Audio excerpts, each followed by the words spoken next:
How y'all doing? How y'all doing? How y'all doing? Y'all are now tuned in to Lefty's State of Mind, Lefty's Locker Room Conversations.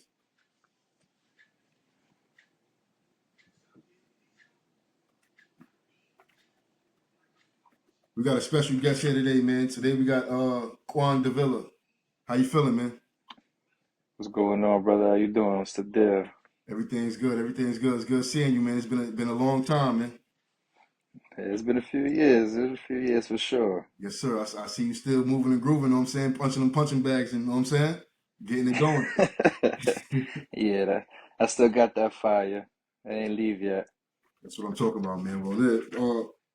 Basically, man, like I tell everybody that come on the show, um, I know everybody be in the YouTube world, everybody see what's going on. They see all these podcasts and stuff like that. They show love to all the greats and all the legends as they should, but I don't really see too many people out here showing love to everyday people. You know what I'm saying? Everyday people that's actually out there grinding, whether they going to work, whether they get their ass up, you know what I'm saying, and make it a priority to go to the gym, you know what I'm saying, and work on self, you know what I'm saying, or people that's in the community better in the community, or know what I'm saying, just bringing entertainment and fun and vibes, know what I'm saying, to the community type shit. You feel what I'm saying? Facts. That's a big fact. I appreciate you, man. And you one of those, so that's why I brought you on the show. So welcome to Lefty State of Mind podcast. Thank you for having me, bro. Appreciate it, man. Yes, sir, man. So we got a couple questions for you, man. The people got to get to know you. Just let the people know a little bit about your background, where you grew up at, stuff like that. Well, people call me Diggy. I'm from the Lower East Side, born and raised, Avenue D. Grew up on Pitt Street. I reside in the Bronx right now. I'm a father of two. I'm a boxer, working on that career. I also throw big events as well as other businesses that I'm about to come through with soon. Yeah, we gonna get into that right now. They gotta get to know the man before, you know what I'm saying? We can't let them know too early, goddamn. We can't give them game too I early, got you. goddamn. You know what I'm saying? So Uh, we gonna stick on your background. You know what I'm saying? He say you coming out the Lower East Side. That's what's up, man. It's good to have somebody from a different part of the borough. You know what I'm saying? I've been having a lot of Brooklyn cats on here lately, man. yeah, we right across the water, just like Harlem and the Bronx, Lower East Side, Brooklyn, So same how, thing. how was it? How was it coming up in the Lower East Side? You know what I'm saying? Um, And I'm pretty as a sure it's youth, like everywhere else. yeah. As a youth, I'm pretty sure it's like everywhere else. Did a lot of talent shows as a kid. I was dancing a lot. I did some basketball tournaments, lots of basketball tournaments. I played AAU out there for a little while. Other than that, a lot of house parties, and, chilling in the neighborhood, and growing up like anybody else That sound in the hood. You know what I mean? that sound like the typical '90s growing up into the early 2000s vibe of, you know what I'm saying? That's my vibe. That's For if sure. you know, you know. They're not doing too much of that Facts. right now. So that's why, like, when a lot of the guests come on, I like to always, if you're a part of my generation, you know what I'm saying, a little older, I like to always ask them Right. about their youth days. You know what I'm saying? How was it coming up? Just to give these young bucks a picture of, you know what I'm saying, how it was to actually really be outside in a positive way. Uh, Yeah. Facts. so you basically kind of answered that. I was going to ask you what type of sports and recreation they had on the Lower East Side, back in those days. Because we definitely, basketball was definitely around tournaments in the park, you know what I'm saying? Whether you played street ball or, you know what I'm saying, you went Right. to the actual YMCA's and played, you know what I'm saying, organized indoor ball, you know what I'm saying? Yeah, that's a fact. What we did have growing up, we had a boys club before it became a boys and girls club. We had two of them, Harriman and Milliken. Mm, Um, that was the spots where you would go to learn how to play basketball, karate, boxing, mm. or any type of recreational sports. That was the hub for us. But other than that, outside you had your regular basketball tournaments. Remember back in the '90s, the baseball tournaments was really big. Mm. They used to do little parades and stuff around the projects and stuff. Yeah. Uh, but other than that, yeah, we had the boys club was like the main hub, for kids growing up in the hood, trying to teach them something positive. You hear that? See, look, at least they had boys club out there in LES.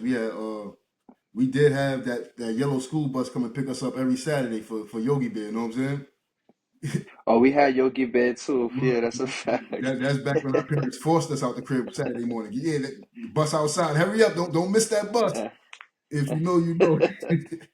You know what I'm That's a saying? fact. We did have Yogi Bear for sure. Word. But okay, that's what. So I got a couple more questions for you, man.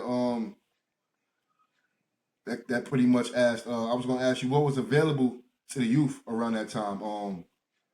On the come up in your neighborhood, being that it's not too Uh, many resources now. You know what I'm saying within our neighborhoods.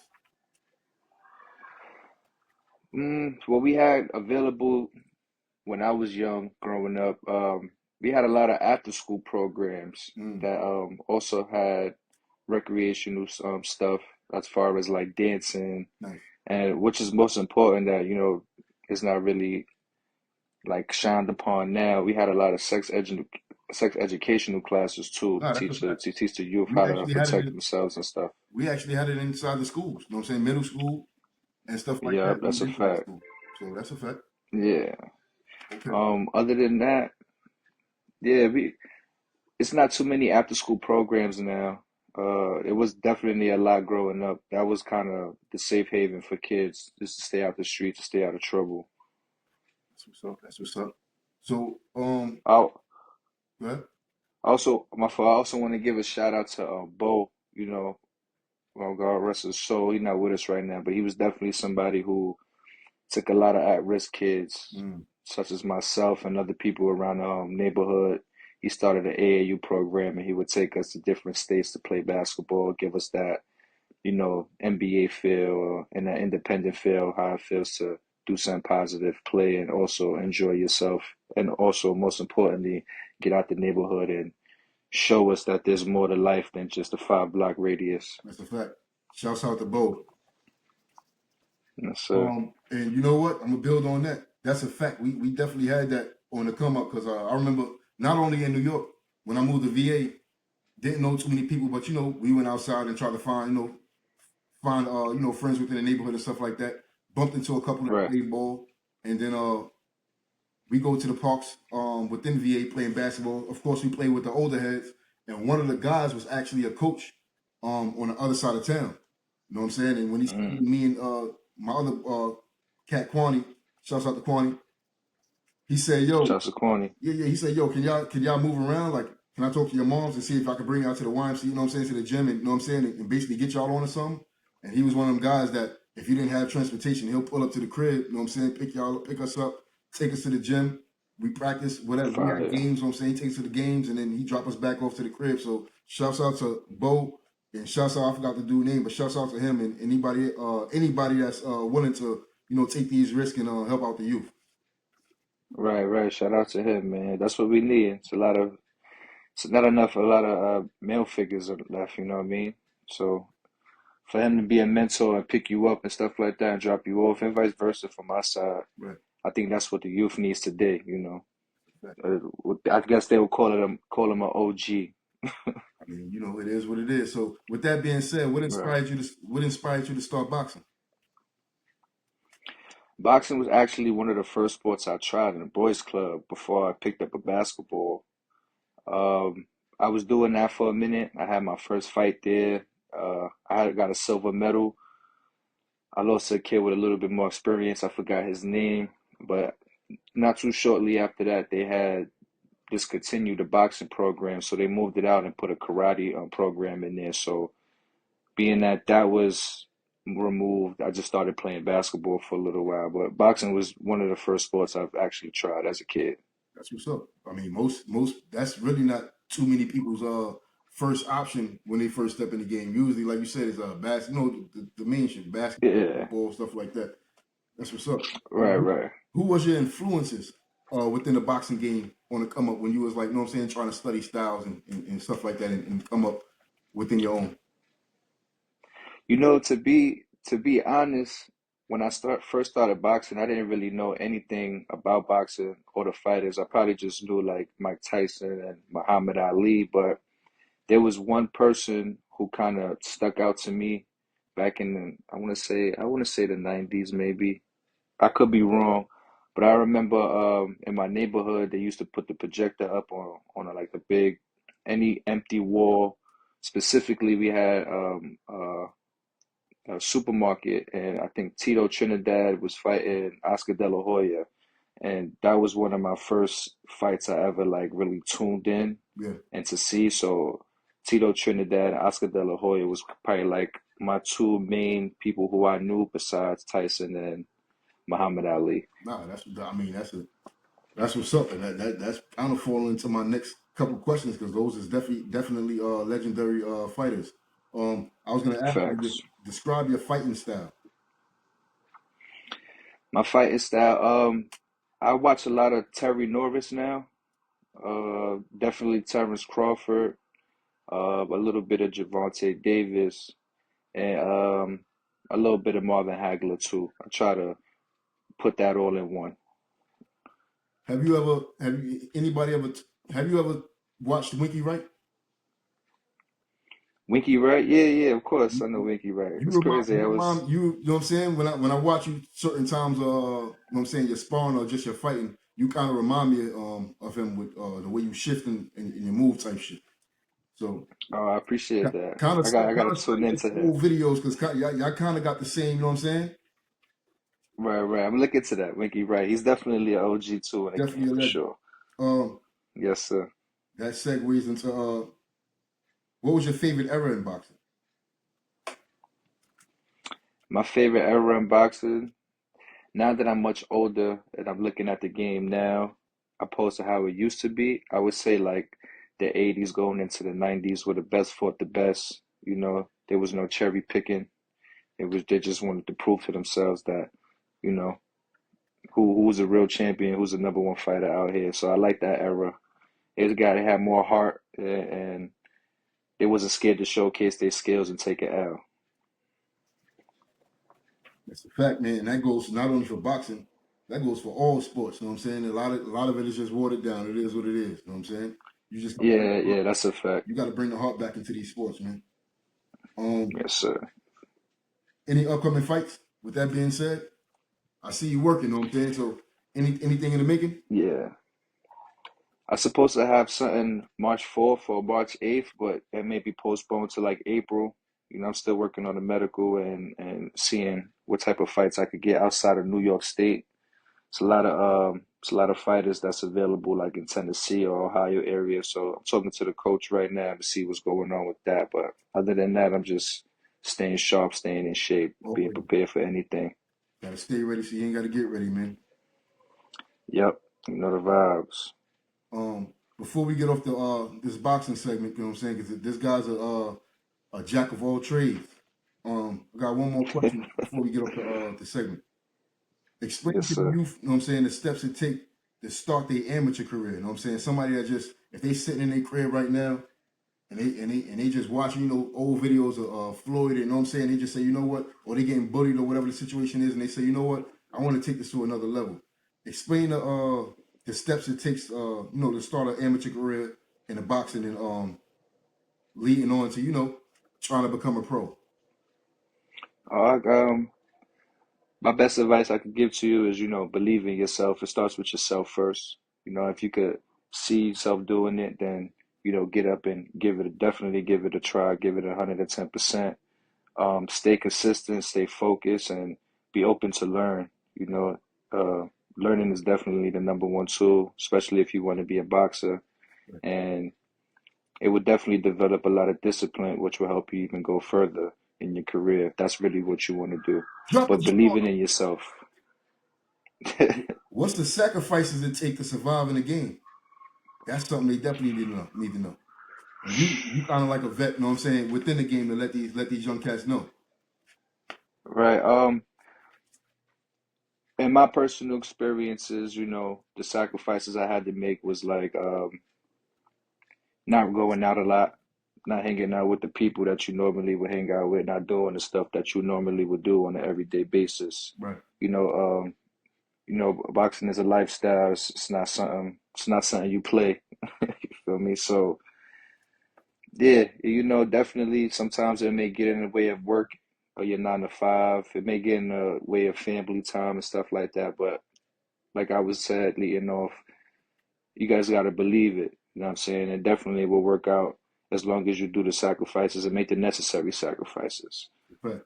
Salute to that, man. Definitely, You know what for I'm saying? sure. Hopefully y'all listening. You know what I'm saying? If y'all not listening, if he can reach one person, you know what I'm saying? That's all that matters. Outside of Right. that, man, Quan is not what do you like what would you like to be called by first off? Like your name. Which, Diggy. they Quan. call, yeah, they call me Diggy Day. Okay, so Diggy. Um, he's not just a boxer, and he kind of surprised me because you know what I'm saying, we met within the boxing gym and stuff like that. So out of nowhere, I'm Facts. looking, I'm like, oh, hold on, son. I'm gonna let him tell it, but yo, this motherfucker a jack of all trades for real. I'm like, somebody need to come see him. Like, he need to be in the entertainment business because he's very talented. So I appreciate that. not only do he box, you definitely into fashion and you're definitely into the modeling. So when did that come about? Yeah. The modeling started. It kind of started randomly for me. I was in Soho picking up an old friend of mine back in high school, and I was approached by a dude named Dave. He had an agency called Red Modeling, and he kind of took interest in me, and he was the first one to really get me started on that. Um, Doing that, I modeled for like Y3, Mark Echo, Vibe magazines, and there's a lot of other. You just can't skim through that, man. Say that again. You know, you just hold on, son. Hold on. Yo, say that again, man. The people need to know. You gotta promote yourself out here, man. Say that one more time. So I met a dude named Dave. He owned his own modeling agency back in the day. It was called Red Modeling. And I'm not sure if it's really a thing now, but he's the one who actually got me started on the path of modeling. Right. He put me in shoots with like Y3, Mark Echo, Vibe magazines. There was a couple of other companies that I modeled for. I really don't remember. It That's was a big. minute ago. Yeah, so after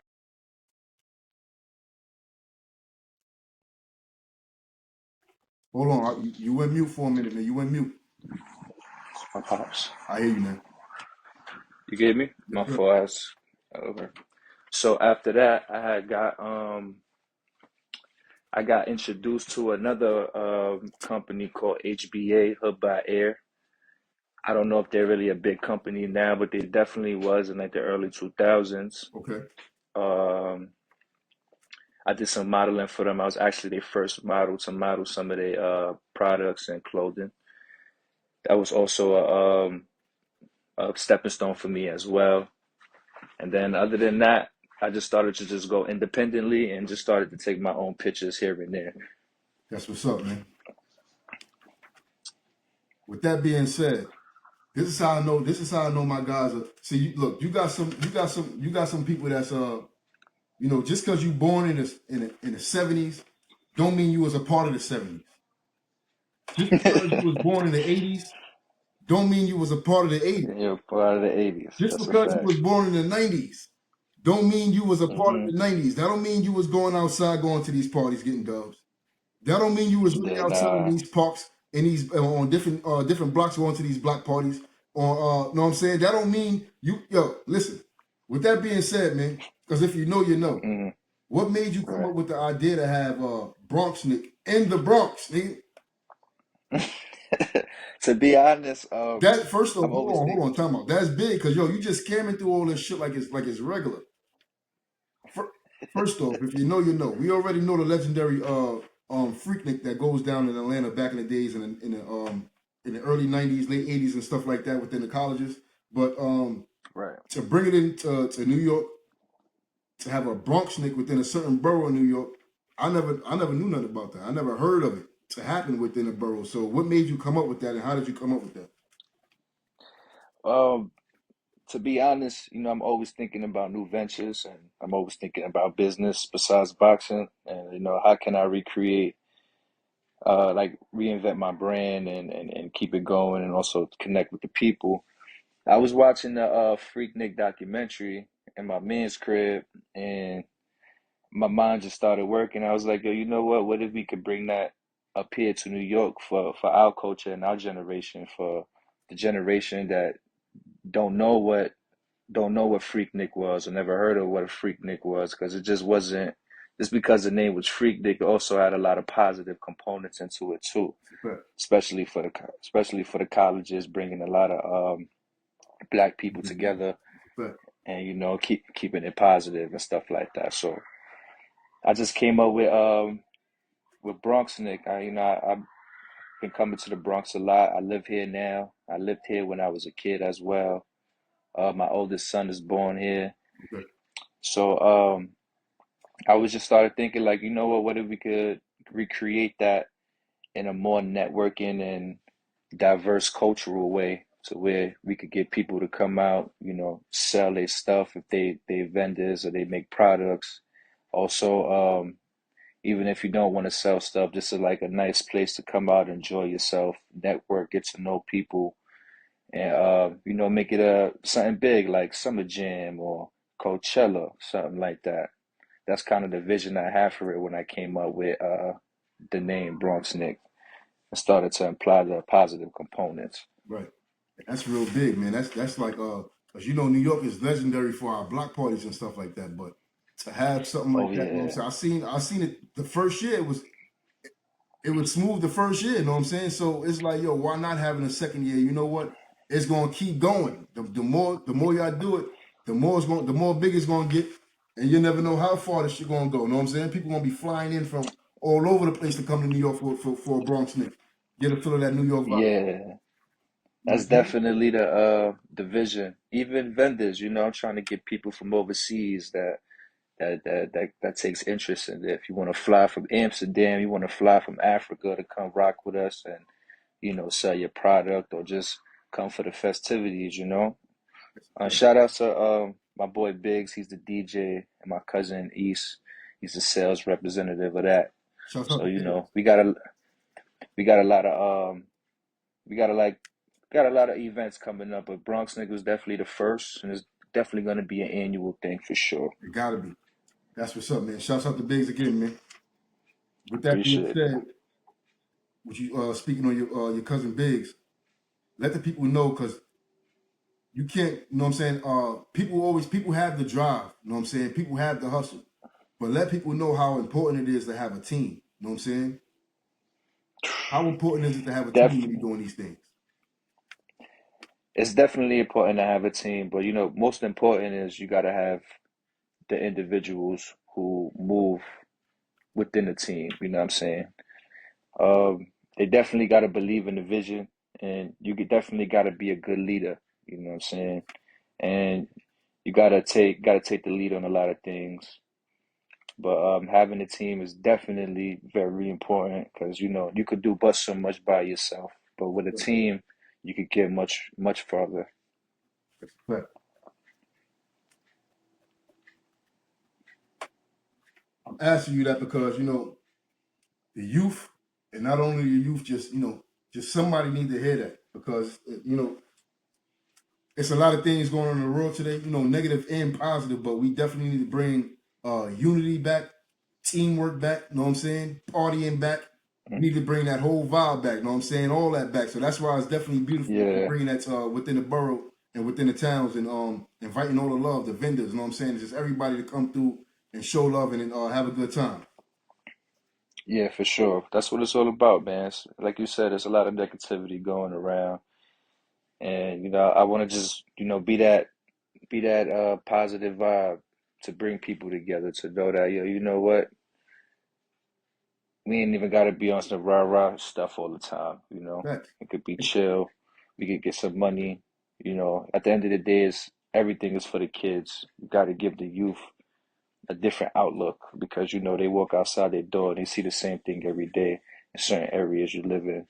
Facts. I was one of them, such as myself, coming up in those certain type of areas. So I definitely want to, give light to those. Like, there's much more things here to do with your peoples than the regular stuff that you see or hear every day. That's a fact, man. Another question. Like I said, my guy's a jack of all trades. I got a question. Are you a promoter also? Nah, I'm not a promoter. I just promote my own stuff.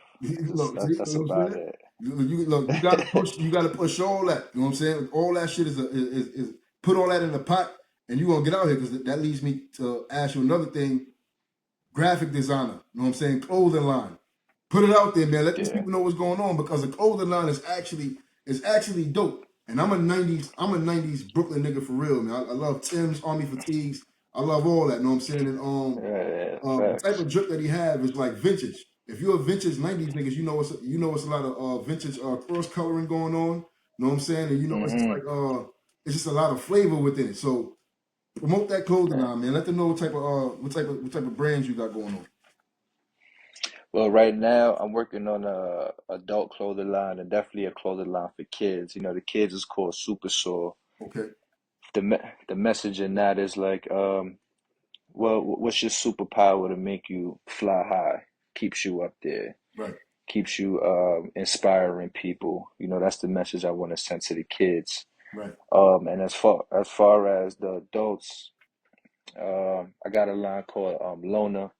I always felt like I was a loner coming up. I always been the black sheep in my family and the talented one out the crew. You know, I always did my own thing. Right. So I got something coming out with that. And you know, that's the two clothing lines that I'm working on right now. That's what's up, man. Y'all go look that up. Look, follow that merch. You know what I'm saying, and all that, because the drip is definitely there, man. If you definitely into '90s culture and vintage clothing wear, go check them out. Um, Yeah, for sure. who inspired you? Who inspired you out the? It shouldn't. It don't have to be a specific era, but I would say, who inspired you and what era inspired you within the fashion?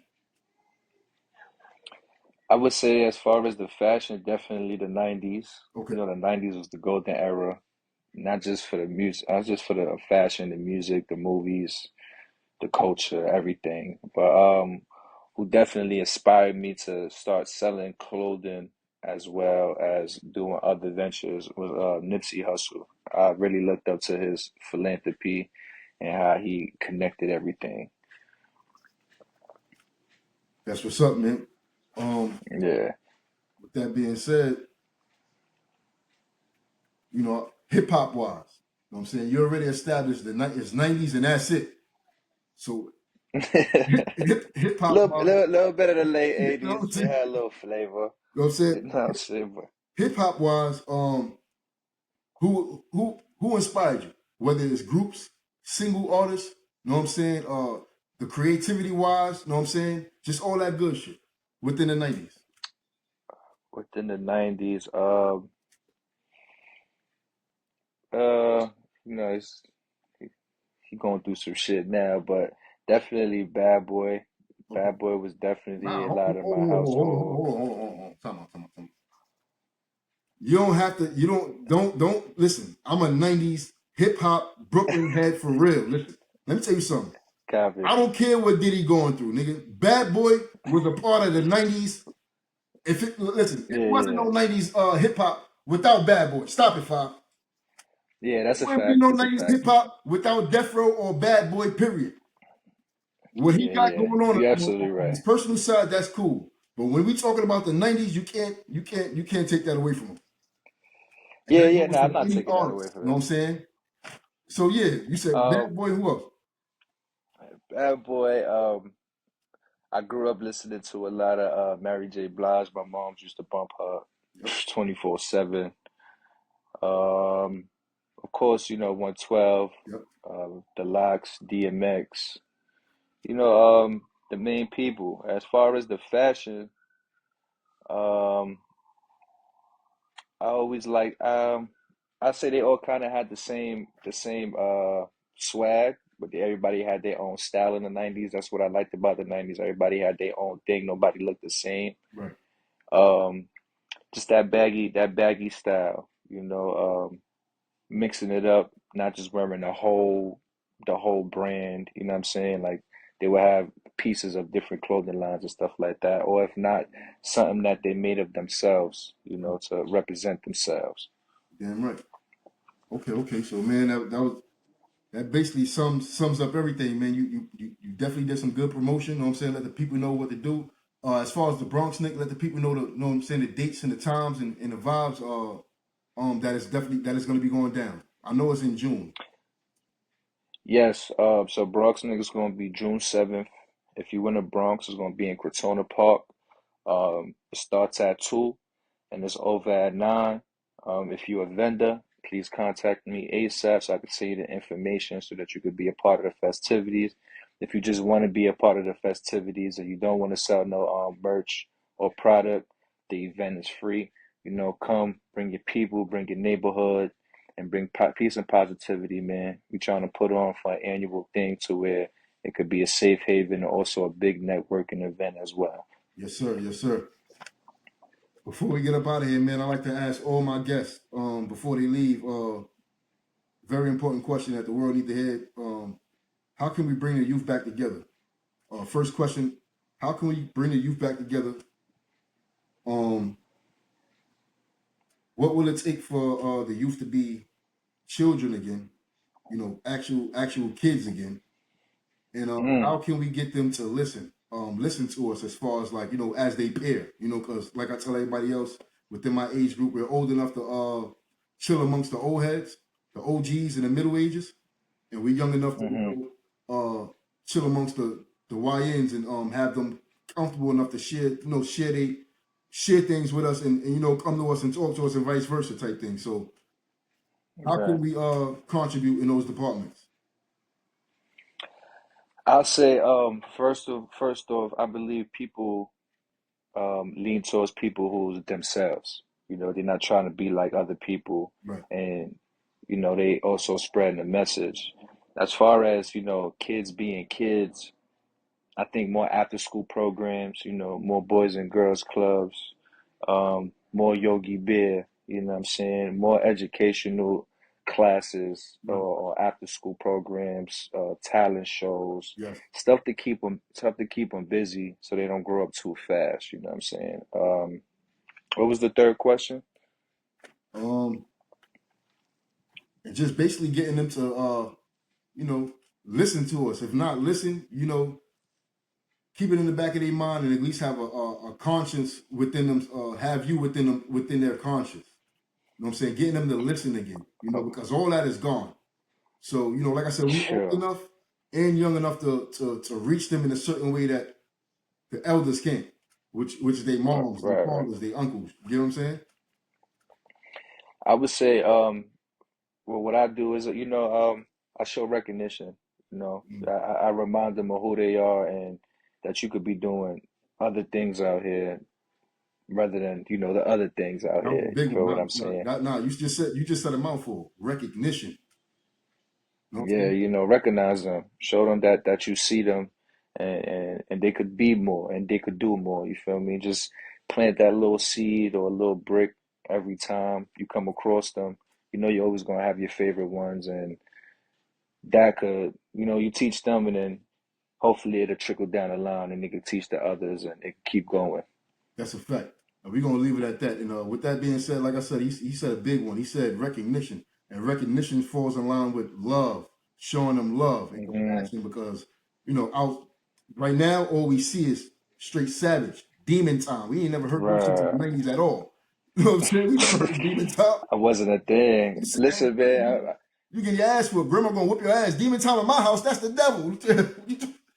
oh yeah, that's a You know what fact. And not only that, man, I remember days where your parents' friends will see you out doing some stupid shit and they'll check you and put you in check, man, or they'll snatch you up and take you to your parents and let them know what's going on, what you was doing out here. So, a little more of that as well. saying?